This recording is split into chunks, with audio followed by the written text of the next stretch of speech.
찬송가 458자입니다. 너희 마음에 슬픔이 가득할 때 주가 위로해 주시리라. 아침 해같이 빛나는 마음으로 너 십자가 지고 가라. 참 기쁜 마음으로 십자가 지고 가라. 내가 기쁘게 십자가 지고 가면 슬픈 마음이 위로받네. 때를 따라서 주시는 은혜로서 가란 심령에 힘을 얻고 주가 언약한 말씀을 기억하고 너 십자가 지고 가라. 참 기쁜 마음으로 십자가 지고 가라. 내가 기쁘게 십자가 지고 가면 슬픈 마음이 위로받네. 내가 맡은 일 성실히 행할 때에 주님 앞에서 상 받으리리. 주가 베푸신 은혜를 감사하며 십자가 지고 가라. 참 기쁜 마음으로 십자가 지고 가라. 내가 기쁘게 십자가 지고 가면 슬픈 마음이 위로받네.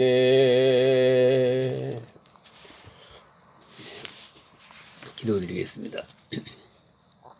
은혜로우신 아버지, 오늘 이 아침에도 우리가 주님 앞에 나와 찬송을 부를 수 있게 하시오니 그 은혜를 진심으로 감사합니다.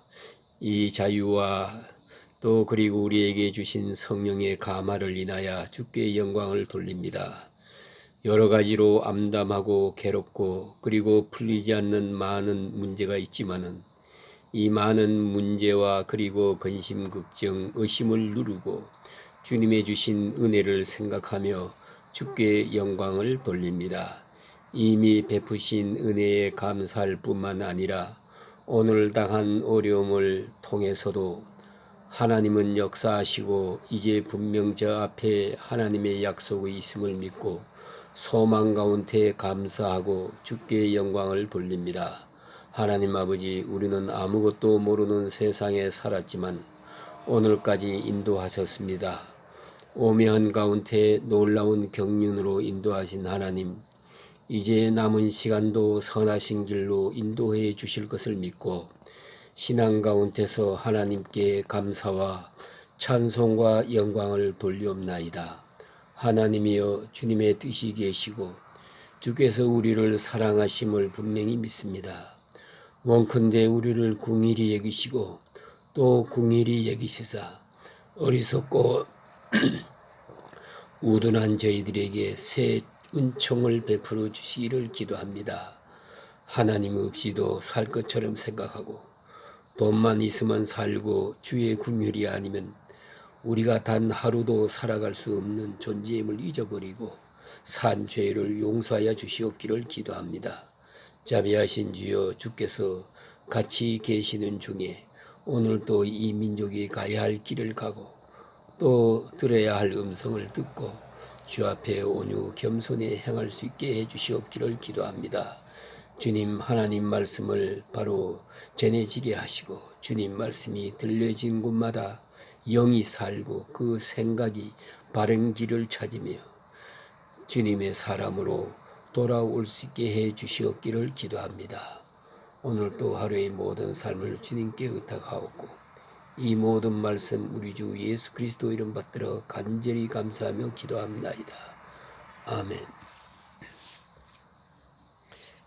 오늘 하나님 말씀은 갈라디아서 5장 24절에서 26절까지 봉독해 드리겠습니다. 그리스도 예수의 사람들은 육체와 함께 그 정욕과 탐심을 십자가에 못 박았느니라. 만일 우리가 성령으로 살면 또한 성령으로 행할지니 헛된 영광을 구하여 서로 노엽게 하거나 서로 투기하지 말지니라. 아멘. 예, 오늘 본문 가운데서 성령의 열매에 대한 실제적인 결론의 말씀을 읽게 됩니다. 우리는 그리스도인으로 살아간다고 할 때에 하나님께서 주시는 두 가지 은혜를 받아야 합니다. 하나는 객관적으로 주시는 말씀의 은혜요. 또 하나는 주관적으로 우리에게 주시는 성령의 감화입니다. 그러니까 이 말씀의 역사가 없이는 성령의 감화는 신비주의에 속한 것입니다. 또 성령의 역사가 없는 말씀의 역사는 이성주의에 속한 것입니다. 그것은 또 한 번 인간 지식에 의존하는 것에 불과합니다. 그런 거로 이건 객관적으로 우리에게 주시는 이 역사적인 사건에 대한 확증을 받아서 우리가 항상 새로운 말씀을 받고 살아야 합니다. 말씀의 은사를 받아야 하고 또 그것이 우리 마음속에 심기어지고 자라고 열매 맺도록 성령의 감화를 힘입어야 합니다. 객관적인 주의 역사와 또한 내 마음의 내적으로 역사하시는 주관적인 역사가 항상 함께 함으로써 동시적으로 역사함으로써 그리스도의 사람이 되고 또 그리스도의 사람으로 살아가고 이렇게 우리의 신앙생활을 할 수 있게 되는 것입니다. 오늘 여기 말씀하신 대로 성령의 열매가 있다. 그런데 이 성령의 열매가 어떻게 가능하냐? 그러기 위해서는 다시 십자가 사건으로 나타난 객관적인 주님의 능력이 우리와 함께 해야 한다는 것을 잊지 말아야 합니다. 바울은 신학적 논리에 의해서 확실하게 우리에게 가르쳐 주고 있습니다. 그래서 그리스도인의 자격이 뭐냐 할 때에 이 말씀과 성령, 성령과 말씀이 함께하는 자를 의미한다. 자기 능력으로 사는 것이 아닙니다. 말씀의 능력으로 살고 자기 지혜로 살고 자기 마음대로 하는 게 아닙니다. 성령이 인도하시는 대로 성령의 감화하시는 대로 삽니다. 그것이 바로 그리스도인입니다. 예수님께서 친히 말씀하신 말씀도 기억합니다. 마태복음 16장 24절에 보면 그리스도의 자격에 대해서 세 가지를 말합니다. 누구든지 나를 따라오려거든 자기를 부인하고 자기 십자가를 지고 나를 따를 것이니라 라고 말합니다. 언제든지 이 세 가지를 기억해야 합니다. 예수의 제자가 되려면 과거든 현재든 미래든 마찬가지입니다. 이 세 가지를 잊지 말아야 합니다. 자기를 부인하고 그리고 자기 십자가를 지고 주님을 따라야 합니다. 그런데 이 세 가지가 함께 이루어진다는 것을 잊지 말아야 합니다. 자기를 부인하지 않고 십자가를 질 수 없고요. 또 자기 십자가를 지지 않으면 자기를 부인할 수 없습니다. 그런 거로 우리는 언제나 그리스도의 십자가 앞에서 내가 죽어져야 합니다. 또다시 죽어져야 합니다. 또 죽음을 확인해야 합니다. 과거에 죽었더라도 또다시 확인해야 됩니다. 한마디로 말하면 계속적으로 죽어져야 합니다. 한 번 죽고 끝난다고 생각하지 마세요. 이미 죽었고요. 죽은 자로 살아가야 합니다. 그래야 주님을 바로 따를 수 있습니다. 그래서 그리스도인이라는 것은 그리스도를 믿고 그리스도를 따르고 그리스도께 모든 것을 위탁한 사람을 말합니다. 여기 오늘 본문에 보면 이렇게 표현합니다. 그리스도의 예수의 사람들은 그랬죠? 그리스도의 예수의 사람들은 여기에 그리스도 예수, 그리스도께 속한 사람을 말합니다. 소속을 의미합니다. 속성을 말하는 것입니다. 그래서 예수에게 속한 사람, 예? 예수님이 소유된 예수님의 소유가 된 사람, 예수의 것이 되어버린 그런 사람을 말합니다. 그러니까 이것은 소유도 그리스도의 것이요, 능력도 그리스도의 것이요, 그리고 평가도 그리스도의 것입니다. 사람들이 볼 때 나로서 나를 보는 것이 아니고 그리스도로서 나를 보는 것입니다. 그러니까 그리스도로 나를 본다. 그것이 바로 그리스도께 속한 사람이에요. 옛날 예를 들어서 말하면 이스라엘 백성이 애굽에서 나올 때 하나님께서 마지막으로 장자가 죽는 재앙을 내리십니다. 이게 마지막 재앙입니다. 그런데 이 재앙은 조건적이었습니다. 이제 너희는 유월절 양을 잡아서 먹고 그 피는 문설주에다 바르라. 문설주에다 바르고 그 집에 들어가 있어라. 요 마지막 말씀을 순종하면 살아남는 것이지만은 이 말씀을 등한히 여기고 순종치 않으면 그는 죽는 것입니다. 많은 사람이 그랬던 겁니다. 심지어 애국 사람들 중에서도 이스라엘 사람들이 하는 걸 가만히 보고 저래야 살 것 같아 그렇게 했다는 것입니다. 그도 살아났어요. 다시 말하면 예수를 믿는 것은 흉내만 내도 사는 것이요. 이게 아주 중요한 것입니다. 이 약속을 믿었으니까 믿고 행하는 것이에요. 잘 납득이 가지 않아요. 왜 이래야 되는지 모르겠어요. 그러나 그때 흉내를 내고 그 안에 들어가 있으면 살았습니다. 이것이 신앙입니다. 그것은 곧 십자가를 말하는 것입니다. 우리는 십자가 그늘에서 사는 것입니다. 깨끗하게 자기 십자가를 지고 자기 의의를 완전히 버리고, 그리고 십자가는 원래 저주를 말하는 것입니다. 그러니까 완전히 죽은 자로, 이 저주받은 자로서, 그리고 그리스도의 십자가 앞에서 계속적으로 죽어서 사는 것입니다. 그런 거로 나라는 존재는 이제는 없습니다. 오직 그리스도에 의해서만 평가가 됩니다. 그것이 바로 그리스도인입니다. 그러면 다시 한번 생각해 봅시다. 그리스도인은 원칙적으로 영적으로 죽었고, 그 가치 판단에 있어서 그 기준이 그리스도의 것이 되었어요. 그리스도에게 속한 것은 귀하고 그리스도에게 속하지 않는 것은 다 귀하지 않아요. 목적에 있어서 이제는 그리스도께입니다.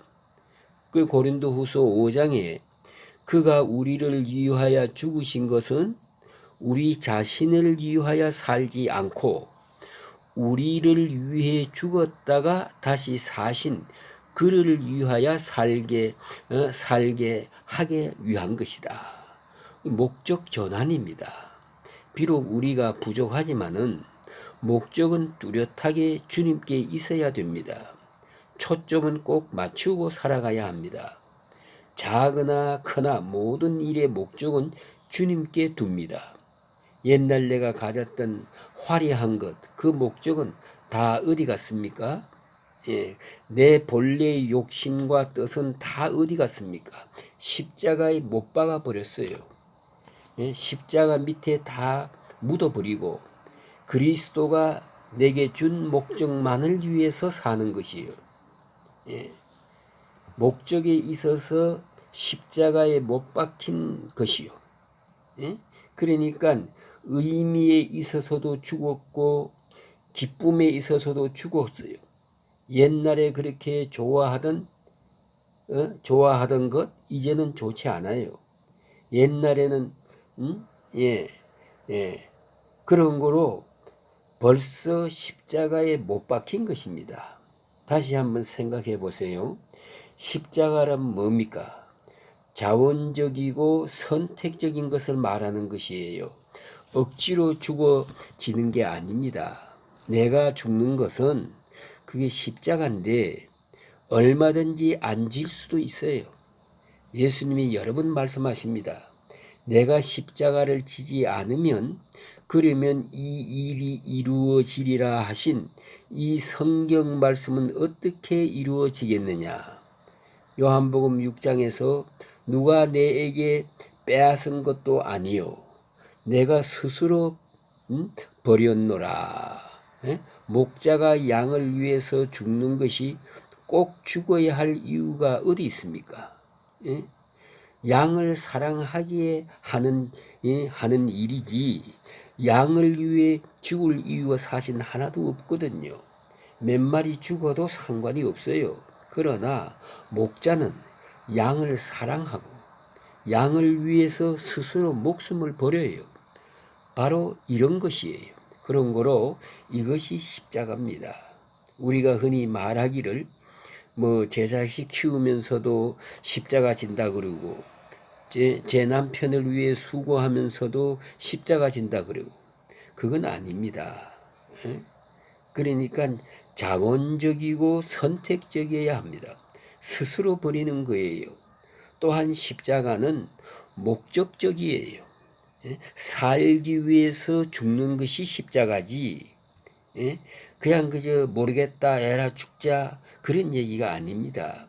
뚜렷한 목적이 있어야지요. 내가 이 수고를 하고 이 희생을 하고 이 죽음을 죽음으로써 그 다음에 얻어지는 생명이 있어요. 밀알 한 알이 땅에 떨어져 죽어요. 그것은 가을을 바라보면서 죽는 거예요. 이걸 잊지 말아야 합니다. 뚜렷한 목적이 없는 희생, 땅에 그건 십자가가 아니지요. 목적 없는 희생은 십자가 아닙니다. 그걸 알아야 합니다. 예수님은 환히 바라보았어요. 바라보시면서 하시는 말씀이 조금 있으면 나를 못 보겠고 조금 있으면 나를 보리라. 얼마나 귀한 말씀입니까? 갈릴리에서 만나자. 그리고 십자가를 진 거예요. 확실하고 뚜렷한 목적의식이 있어야 됩니다. 생명적 목적의식이 있어야 합니다. 그게 십자가입니다. 또 철저한 고통과 완전한 죽음을 말하는 것입니다. 얼마나 고통입니까? 이 세상 고통 중에 가장 극치적인 것이 십자가입니다. 완전한 죽음을 말합니다. 그래서 기억도 없고 가치 판단도 없고 그리고 후환도 없고 관심도 없습니다. 죽었으니까 매력도 없습니다. 아주 전혀 돌아볼 마음이 없습니다. 죽어버린 것입니다. 그리고 능동적으로 죽습니다. 이것이 죽음이에요. 어떤 의미에서는 창조적인 죽음입니다. 희열이 넘치는 죽음이에요. 아까운 것이 아니에요. 이런 고난을 십자가라고 합니다. 십자가를 지는데 기쁨으로 십자가를 지라는 것입니다. 즐거운 마음으로 내 몫에 텐 십자가를 질 것이요. 이것이 십자가란 그 말입니다. 그러면 그리스도와 함께 죽고 그리스도와 함께 삽니다. 갈라디아서 2장 20절에 이미 말씀드렸습니다. 예수 믿는 사람들은 다 십자가에 죽었습니다. 내가 그리스도와 함께 십자가에 못 박혔나니 내가 그리스도와 함께 십자가에 못 박혔어요. 십자가를 쳐다볼 때마다 내가 죽은 것을 확인해야 돼요. 이미 죽었고 지금도 죽었어요. 그리고 십자가를 쳐다보면서 신비롭게 체험하는 사람은 십자가를 쳐다보는 순간 싹 죽어지는 것을 느껴요. 정이 죽었어요. 세상을 아는 욕심 없어졌어요.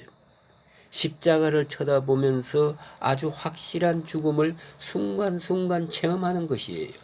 가만히 보면요, 우리가 이렇게 십자가에 못 박히고 완전히 죽었다고 생각했는데 좀 자기가 자기 스스로 속일 때가 있어요. 아직 안 죽었는데 죽었는 줄 알고 찬송을 불렀으니까 죽은 줄 아는데 아직 안 죽었어요. 성경에 보면 모세 같은 사람, 참 은혜 많이 받은 사람 아닙니까? 그러나 불쑥 혈기가 올라오잖아요. 다윗도 그랬고요. 베드로도 그랬어요. 맹세도 했어요. 주와 함께 죽겠습니다. 예? 죽음의 무서운 공포가 다가올 때 예수를 모른다 그랬어요. 바로 이렇게 되는 거예요. 그렇기 때문에 다 죽은지 알았지만은 아직 사는 바가 있어요. 또 십자가를 쳐다보고 계속적으로 죽어야 하는 것을 잊지 말아야 합니다. 형식적으로, 법적으로 그런 얘기만이 아닙니다. 예? 아주 내심에 있어서 죽어야 돼요. 그래서 오늘 본문에 정과 욕심까지도 그 정열, 이것은 우리 마음속의 깊은 곳에 있는 잠재적 감정을 말하는 것입니다. 우리가 이 정이란 게 있잖아요. 이 끈끈한 정이 있어요. 그쪽에 매력을 느끼고 있습니다. 연민이 있단 말입니다. 이것도 십자가에 못 박아 버려야 돼요. 나도 모르게 성품화된 타성, 깨끗이 십자가에 못 박아 버려야 됩니다. 욕심까지, 물질 소유욕, 일에 대한 욕심, 업적에 대한 욕심, 또 명예에 대한 것, 특별히 이런 것 문제가 돼요. 가만히 보면요, 예수 믿는 사람들, 잘 믿는 사람들 보면은 물질까지 욕심을 버린 것 같아요. 그런데 보니까 맨 마지막에 못 버린 거 하나 있어요. 명예를 못 버려요. 내가 수고하는데 누군가 좀 알아주었으면 좋겠어요.